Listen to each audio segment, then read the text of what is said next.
अस्सलाम वालेकुम नाज़रीन, JN न्यूज़ HD के साथ मैं हूं नाइला भट्टी। नजर डालते हैं आज की अहम खबरों पर। खबर शामिल करते हैं नवाब शाह से। हमारे JN न्यूज़ के नवाब शाह के ब्यूरो चीफ फारूक नईम सदीकी की रिपोर्ट के मुताबिक पहला अल Quraish Ghulam Nabi memorial tape ball tournament की कामयाबी पर एक पुरवकार तकरीब नवाब शाह के निजी होटल में मुनक्किद की गई, जिसके मेहमान खुसूसी नवाब शाह शहरी ताजर इत्तेहाद के चेयरमैन अब्दुल सत्तार कुरैशी थे। तकरीब का आगाज़ कुरान पाक की तलावत से हुआ। कंपेयरिंग नेमतुल्लाह खान की मेहमान ग्रामी गारमेंट्स यूनियन के सदर फहद खान गुड्डो, सराफा यूनियन के सदर मुनीर हुसैन खोखर, नवाब शाह ताजिर इत्तेहाद के जनरल सेक्रेटरी मोहम्मद अदरीस भट्टी, समाजी रहनुमा ज़ोहेब खान, अल कुरैश टूर्नामेंट के ऑर्गेनाइजर मोहम्मद नुमान कुरैशी ने शिरकत की।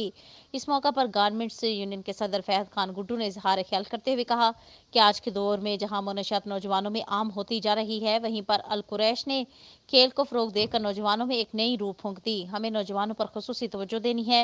मेहमान खुसूसी अब्दुल सत्तार कुरैशी ने कहा कि अल कुरैश क्रिकेट टूर्नामेंट की पहली कामयाब टूर्नामेंट करवाने पर कुरैशी नौजवानों को मुबारकबाद पेश करता हूँ। हमें खेल पर खुसूसी तवज्जो देनी होगी। हमने नवाब शाह में भी खेल को फ़रोग देना होगा।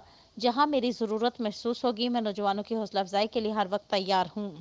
अल कुरैश टूर्नामेंट के ऑर्गेनाइजर नमान कुरैशी ने आने वाले तमाम मेहमानों का शुक्रिया अदा किया और आए हुए मेहमानों को सिंध की सकाफत, सिंधी टोपी और अजरक पेश की।